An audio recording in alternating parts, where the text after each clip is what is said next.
we don't have to worry about it. I can sit down and watch. Okay, but you gotta be quiet, okay? Alright, welcome back to StormShannon.com. In this video is going to be the step 2 to the 4-way straight leg raise. Mainly what we're going to be looking at is which exercises we want you to do based on what you found with the straight leg raise to reinforce strengthening the muscles that were turned off by those muscles being tight and sore that we found with the straight leg raise. So, the first part of that straight leg raise where you're laying face down, where you're laying prone and you raise both legs, and we found going in and checking the groin and checking the calf. Based on that, we have a couple of exercises that we need to perform. The two big exercises for that, the first one is for if you found a lot of calf tension. If you found a lot of calf tension, that means that the calf is shutting off your glutes. Same with the groin. If the groin was really tight and it was causing that to be painful, the groin was shutting off your glutes. So after you do the releases, we want to do an exercise to get the glutes firing again. So what we're going to have you do is what's known as a single leg glute bridge. So we're going to perform the right side, so I'm going to be bridging up with my hips. The keys to it is I want my ankle bent up so that I'm driving through my heel so that I can't use my calf. I have to fire my glute. To make the glutes fire stronger, I'm going to bring my opposite knee up. Raven, I need you to be quiet, okay? I'm just getting my knee. I need you to bring your opposite knee up as high as you can. We want to relax the head, and I'm going to have you raise the arm on the same side that you're pressing with. You're going to bridge up and back down. So you can do just the single side of the side that you found that was tight, or because we don't tend to move one side at a time, to reintegrate the nervous system, we can switch back and forth. You want to shoot for being able to do 30 on each side. If at first you can't get to 30, do as many as you can until you fatigue out and build your way up. It should get to a point where it's rather easy. But if you keep finding that you're having issues with that prone straight leg raise, we got to keep doing this exercise.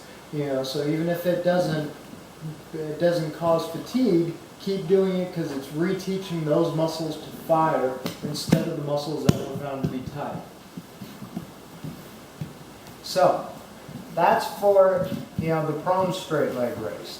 For the supine or the face-up straight leg raise, when we found that the forearms were tight, and we worked on the forearms to improve that, what we need to do to help that is we need to do some finger extension exercises.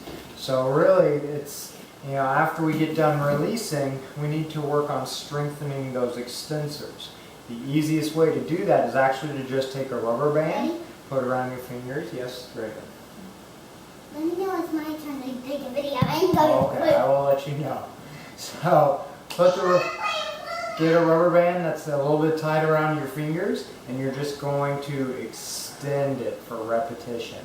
So you can also do just resisted extension with the other hand, but the rubber band tends to work a little bit better. Same kind of thing, just go until you start to get a little bit of fatigue and switch and do the other side if it was involved as well. Even if it wasn't, it's usually a good idea because during the day, most of the things we do, we're doing flexion based. We're typing, we're pushing buttons, we're writing, we're picking things up. We're never really doing much extension exercises. So we want to do a little bit of those to kind of balance that back out.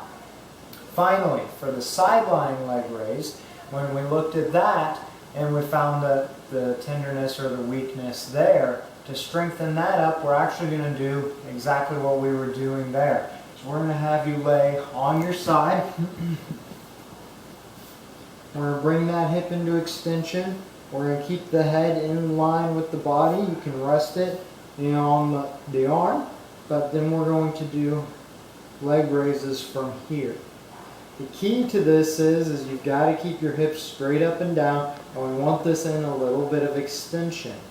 What works even better is to take, you know, a light resistance band and wrap it around your leg, or you can even use a belt and wrap it around the leg, and just resist that extension. And what that does is it turns off your hip flexor. So by doing that, you can resist that and then raise that up, and that's going to allow you to strengthen the glute medius, which is the outside muscle that we're trying to target with this exercise, but not engage the psoas at the same time. So again, if you don't have a resistance band, a belt works just fine. If you do have a resistance band, it works really, really good. Just resist that extension, and then we're going to do the raises from here in a nice easy pace, you know, shooting for 30 repetitions. If 30 is easy, you can bump it up to 40, 50 repetitions, or you can just do your 30 and switch and do the other side. So that's the second part of this series. Make sure you go back and watch the first part if you haven't, with the 4-way straight leg raise. Combine it with these exercises, and that will get you headed in the right direction. Once you're done with these 2 videos and you get to where all the straight leg raises are negative, you're doing the exercises, you're keeping it that way, and when you recheck, you're not having any pain or any issues raising it. Both sides feel the same, feel good, feel easy. You know, then you can move on to the next step, the step 3 or step 2 videos, where we're going to be looking at your range of motion. So once we get this corrected, we get that pain under control, everything's looking good there, we can move on to range of motion, and that will be the focus of the next video. Alright, that will be it.